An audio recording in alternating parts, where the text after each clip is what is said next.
What's up, guys? So right now we're actually doing a vlogging test to start you off here. We're gonna head up to a park where I think we can get some cinematic footage. I've gotten a bunch of footage over the last few days, and so far I gotta say I'm pretty impressed. So I'm coming from the Ronin S. FeiyuTech sent me this to try out. This is the AK2000. Really impressed so far.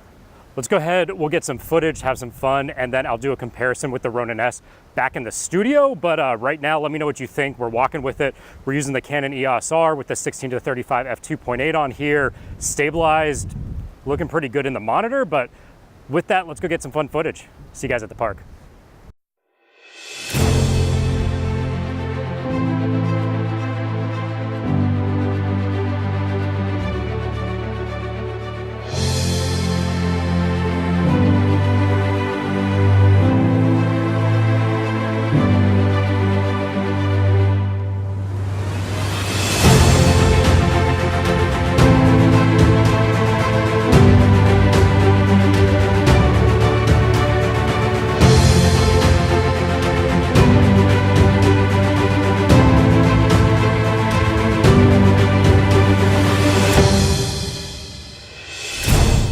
All right, guys, so I've been taking a look at the FeiyuTech AK2000 for about a week now, and I gotta say, coming from the Ronin S, I've always had a love-hate relationship with gimbals. It's something that I always wanted to use, I knew I should be, but they're so big, they're so bulky, they take up a lot of space in your bag, especially when you're traveling, even if you're going around town, and this for me seems to be kind of right in that perfect balance.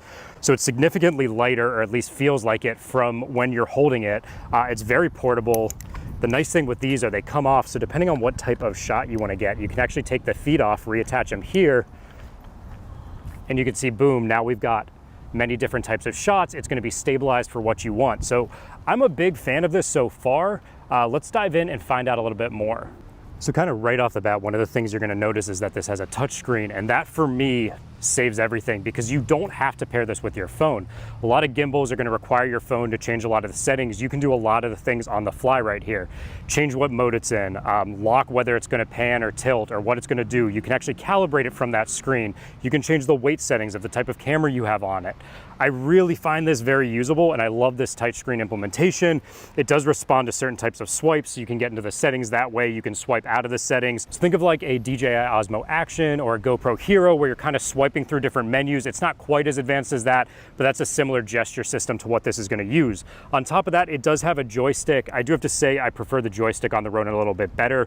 This is flat, which is nice in terms of form factor, but it kind of twists and it's not as smooth or tactile as something like the Ronin's going to give you. That being said, it performs pretty much the same function, so it definitely does work. On top of that, then you're going to be able to see your battery life, what mode it's in. It's going to let you kind of on the fly make cool adjustments. You can also do time lapses.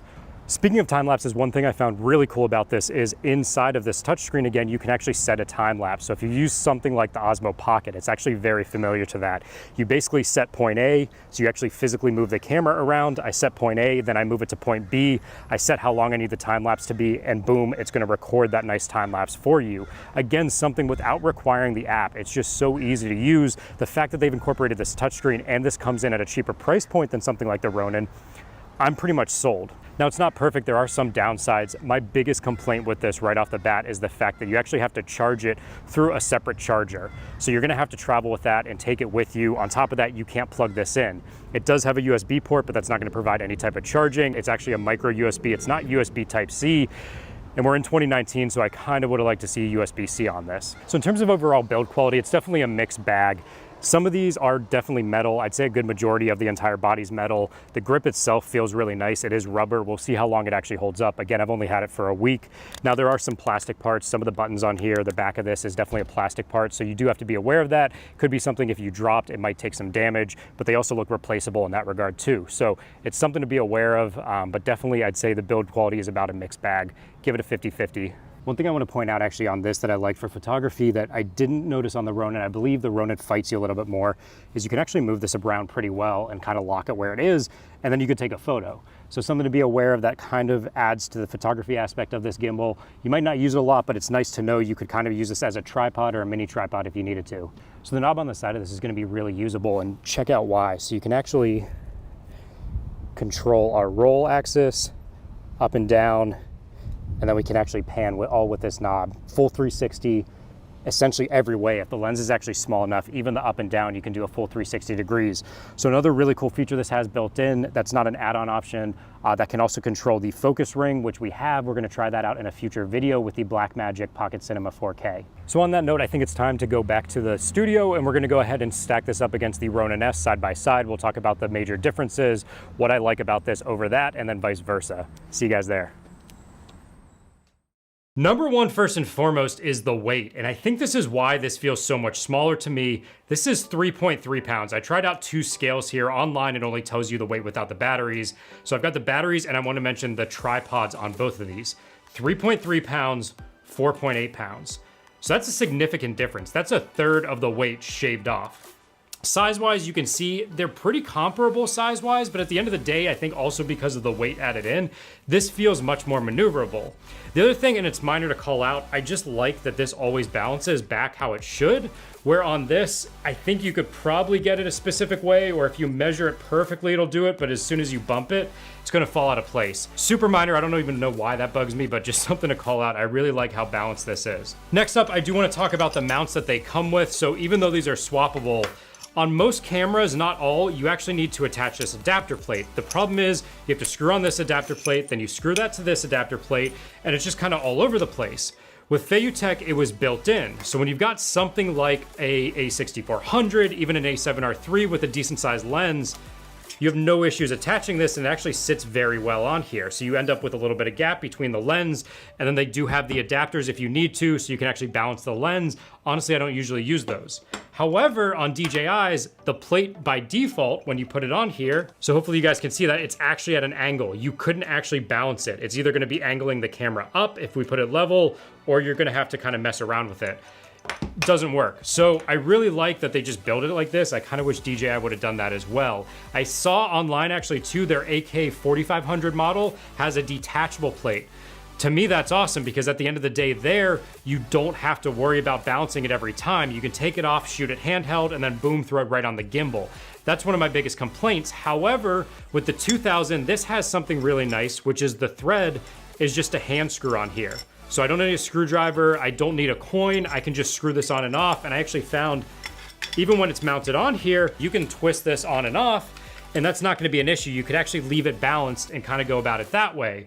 Where again, as the Ronin, it's either a thread on here where you're gonna have to use a screwdriver or some type of coin.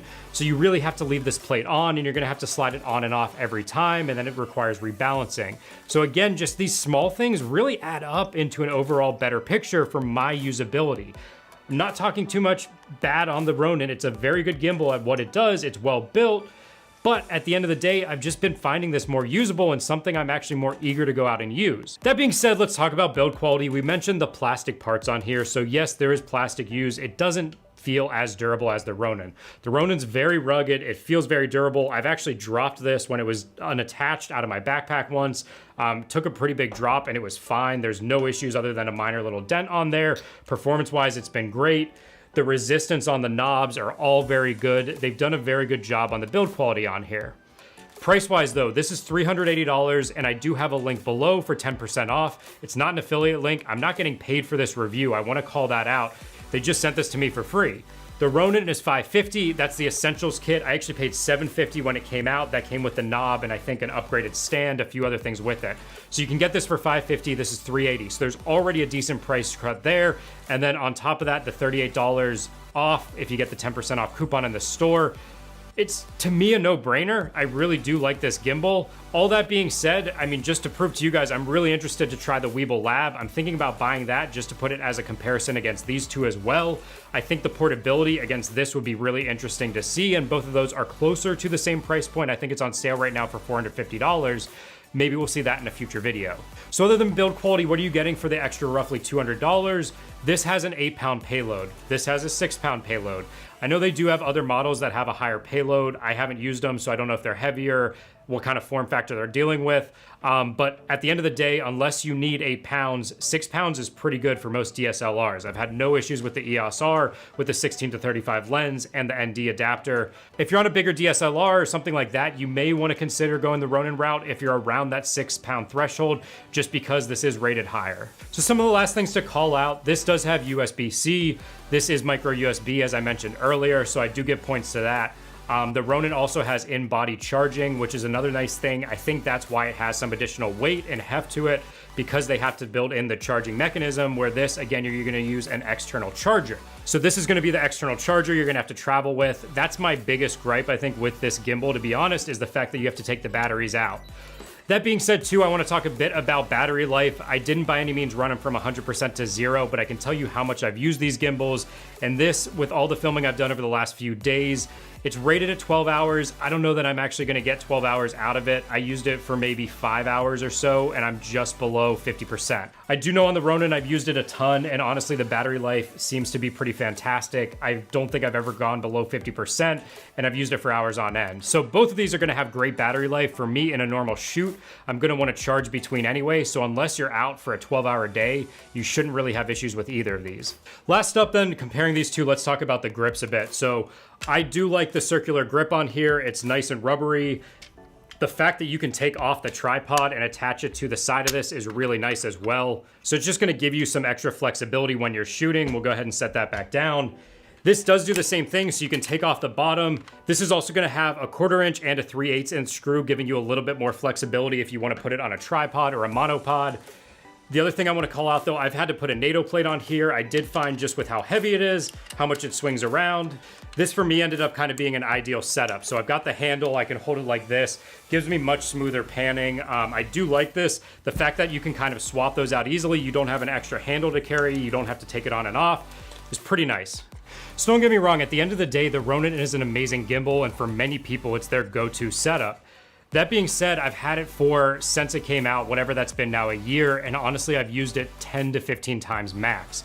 I actually see myself using this, and that's why I'm so excited to have my hands on this. I feel like I'm gonna travel with it. I think I'm gonna use it out and about, potentially with vlogging, definitely for B-roll. So I give it a big thumbs up. I definitely recommend it. If I had to give a ranking system 1 out of 10, just for my use cases, let me be very specific, I'd probably give the Ronin a 6 out of 10, and that's mostly because it's large. I'd probably give this a 7 out of 10. Ultimately, if this was a little bit smaller, maybe was a little bit better build quality, I'd give it a higher rating, just to kind of give you where my mindset is in terms of that rating. But to me, the most portability is going to be the highest value point on any gimbal you can have, because the smaller it is, the lighter it is, but it's still effective at being a gimbal, the more likely you are to use it. It's like a camera, it's almost like anything else. If it's easy to put in your bag, it's easy to have with you, you're going to end up using it more. So in the next video reviewing this, I want to go ahead and throw the Blackmagic Pocket Cinema Camera 4K on it. I've got some different lenses. You can obviously see a big one here. It's a 40 to 150 Olympus. And then we also have the follow focus. Thank gosh, because this has single autofocus, so I've been looking for something with a follow focus setup to try out with this. That's gonna be it. That's my review on the FeiyuTech AK2000. If you have any questions on it, you wanna know anything about it, leave me some comments below. Subscribe if you haven't already, and I'll see you guys next time.